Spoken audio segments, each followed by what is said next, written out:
अस्सलाम वालेकुम नाजरीन, मैं हूं आपकी होस्ट शमाला राजपूत और आप देख रहे हैं फास्ट 24 न्यूज।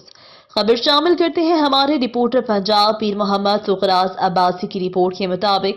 बताया जाता है कि सिब्बी से कादिर बख्श लोनी की रिपोर्ट के मुताबिक ज़राए इंतजामिया से भी और महकमा ज़राअत की तरफ से यूसी वाइज बीज तकसीम करने का शेड्यूल जारी किया गया। कट मुडाई बुध 16 नवंबर रजिस्टर्ड और फर्द की तस्दीक होगी और जुमेरात 17 नवंबर को बीज की तकसीम होगी।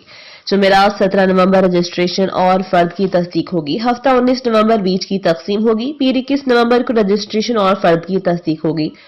बुध 23 नवंबर को बीज की तकसीम होगी। जुमेरात 24 नवंबर को रजिस्ट्रेशन और फर्द की तस्दीक होगी। 26 नवंबर को बीज की तकसीम होगी। पीर 28 नवंबर को रजिस्ट्रेशन और फर्द की तस्दीक होगी। बुध 30 नवंबर को बीज की तकसीम होगी। ये थी हमारी आज की खबर। मजीद ऐसी खबरें देखने के लिए देखते रहें हमारा चैनल फास्ट 24 न्यूज। अपनी होस्ट शमाला राजपूत को दीजिए इजाजत। अल्लाह निगहबान।